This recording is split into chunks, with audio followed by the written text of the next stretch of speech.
हाय friends, मैं Manav. Welcome to movie shoovy. करता है आपस में पौधा दोस्तों नमस्कार। और बात करते हैं स्लम गोल्फ की। इसके अंदर जो कंप्लीट लेफ्ट साइड पे आपको जो इंसान दिख रहा है, इसको आपने कोडा फैक्ट्री के अंदर भी देखा होगा किस तरीके से इसकी स्ट्रगल थी अपना एग्ज़ाम क्लियर करने के लिए, और किस तरीके से कोटा के अंदर जाके ये एग्ज़ाम क्लियर कर पाता कि नहीं कर पाता। उसके 2 सीजन्स चलते चले जा रहे हैं। TGF ने बनाया था। क्या स्लम गोल्फ भी इस तरीके की स्ट्रगल रिप्रेजेंट करती है? ये स्ट्रगल है गरीबी को फाइट करने के लिए अमीरी की। ये स्ट्रगल है एक स्लम से निकले हुए इंसान की अपने आप से एक अमीरी के स्पोर्ट्स को खेलने की। ये स्ट्रगल एक कोच की भी है जो किसी को कुछ बनाना चाहता है।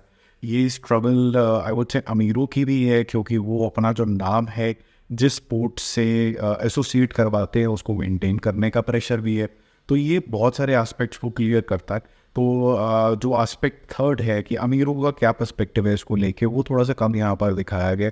बट कोच को लेके यानी साउथ केलकर का जो रोल है वो काफ़ी डीप डाइव किया जाता है। और दूसरा, ये जो रोल स्लम से आए हुए एक इंसान पवन का है, वो ज़्यादा डीप डाइव किया जाता है कि इसके घर पे परिवार में इसका बाप जो है वो ज़्यादा कुछ कर नहीं रहा है। बाप छोटी मोटी नौकरी कर रही है, बच्ची मतलब यानी इसकी बहन पढ़ रही है। ये क्यों गोल्फ के लिए इतना पैशनेट है, इस स्पोर्ट के अंदर क्या टीचिंग है, इस स्पोर्ट को लेके वो अपने लाइफ को कैसे ट्रांसफॉर्म करना चाहता है। तो आपको ये पता चलेगा कहीं ना कहीं ये रियल लाइफ से भी इंस्पायर्ड है, जहाँ पर ये इंसान कहीं किसी गोल्फ की शॉप के अंदर नौकरी करता करता एक दिन प्रो गोल्फर बन जाता है। लेकिन ये करने के लिए उसको अपने आप से बहुत ज़्यादा लड़ाइयाँ लड़नी पड़ती हैं।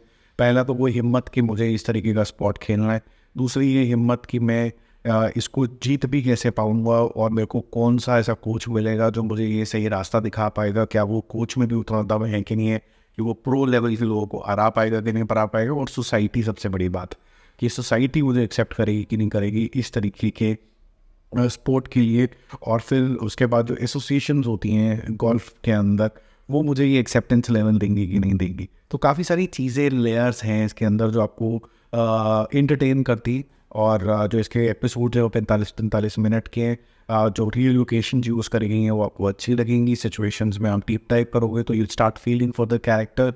और क्योंकि लंबी हैं तो हर एक कैरेक्टर को आपको समझने में आसानी होती है।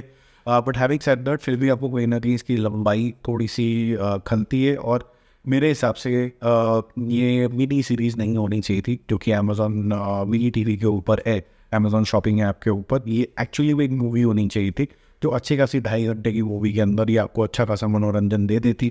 और यही बात वो इफेक्टिवली बोल पाती। अब ये थोड़ी सी लंबी लगती है आपको। 2 से 2.5 घंटे इसकी अप्रोप्रिएट लेंथ है। एक्चुअली में 2 घंटे इसकी अप्रोप्रिएट लेंथ है, क्योंकि बताने के लिए बहुत कुछ नहीं है। क्योंकि आप बताने के लिए नहीं है तो आप रियल सिचुएशन के अंदर चले जाते हो। यहाँ तक कि गोल्फर कमेटी के अंदर आप चले जाते हो और वहाँ पर क्या कुछ हो रहा है उसके बारे में चले जाते हो। और फिर वो जो प्रो गोल्फर्स है उनकी ज़िंदगी के अंदर भी डेल्व करने लग जाते हो। तो काफ़ी सारे अच्छे मुद्दे हैं, लव स्टोरी फॉर एग्जांपल, उसमें चले जाते हो तो आप कहीं ना कहीं डाइग्रेस होना शुरू हो जाते हो। बट अदरवाइज़ फिर भी ये एक अच्छी सीरीज़ है जो आपको ज़िंदगी के सही मायने दिखाएगी, और मेहनत करके आप क्या कुछ अचीव कर सकते हैं वो इंस्पायरिंग भी लगेगा। ओवरऑल बेसिस पे it's a good decent watch. It's not a brilliant watch but it's a decent watch. I would say जो इसका शॉर्ट कमिंग थोड़ा सा जो है वो थोड़ा सा क्या होता है कि जो एक डायरेक्टर होता है ना, कभी मैं बार बार ये बात बोलता हूँ कि वो जब बनाना शुरू करता है तो वो चाहे ये 45-45 मिनट के इन्होंने एपिसोड काटे होंगे, उसने 1-1 घंटे 1.25-1.25 घंटे के लगा दिए होंगे। तो एडिटर का बहुत इंपॉर्टेंट रोल हो जाता है कि वो एज ऑडियंस देखे और उन जगहों पे कैंची लगाए जो ज़्यादा कंट्रीब्यूट नहीं कर रहे हैं, या तो स्टोरी में या तो कैरेक्टर्स के अंदर या फिर स्क्रीन प्ले के अंदर। तो वो जब संगठन नहीं हो पाता है तो फिर आपको ऐसा लगता है कि सारी टीम्स अलग अलग काम कर रही है। तो इसमें आपको हल्की सी ये फीलिंग आएगी कि शायद एडिटर काफ़ी ज़्यादा इन्फ्लुएंस था डायरेक्टर से, तो इस वजह से थोड़ा सा कुछ लेंदी हो गया मामला। But otherwise still a good watch. मेरे को एक वो चीज़ लगती है कि अमेजॉन मिनी टीवी जो उसका नाम था पहले, ये मिनी सीरीज़ मिनी छोटे छोटे मूवीज़ वो ज़्यादा निकालते थे। अब इनका जो फॉर्मेट होता जा रहा है वो mainstream cinema, mainstream ही आप कह लीजिए मूवीज़ और वेब सीरीज़ निकालने के अंदर हो गया। वो कोई पॉइंट नहीं है इस बात का कि आप एक और यहाँ पर पैरेलल यूनिवर्स चला रहे हो। एक आपका अमेजॉन प्राइम वीडियो है और एक आपने अमेजॉन मिनी टीवी लगा दी है, यहाँ पर 2-4 एक्स्ट्रा ऐड आ जाती है, वो भी रिलेटेड टू अमेजॉन शॉपिंग ही आती हैं जो वहाँ पर सामान बेच रहे हैं। तो doesn't make sense to me at least कि आप ये ऑडियंस क्यों लेके आ रहे हो यहाँ पर। जस्ट दैट कि जो शॉपिंग करने के लिए आपको एक और रीज़न मिल गया कि आप जाके कंटेंट कंज्यूम कर लो, वो इतना बड़ा रीज़न नहीं है।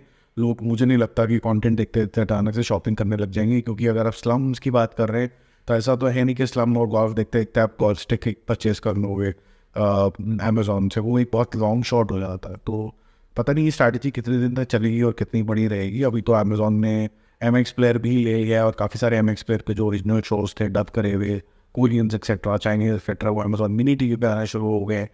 तो I am sure there are big company, they are doing few things out of some strategy so to say. But अभी फिलहाल coming back to the series, ये सीरीज़ अगर सीरीज़ की फॉर्म में ही होती तो अमेजोन प्राइम वीडियो पे आना चाहिए था और उसको और लार्जर ऑडियंस मिलता, एक मेच्योर ऑडियंस मिलता जो उसको ढंग से कंज्यूम करता, और उसको उसी तरीके से इसको एडिट करना चाहिए था प्रेजेंट, और मार्केट भी उस तरीके से करना चाहिए था। I am not too sure कितने जनों को पता भी है कि ये सीरीज़ आ रही है। एनीवेज, मिलते हैं जल्दी और रिव्यूज़ और अपडेट्स से। Stay connected, bye bye.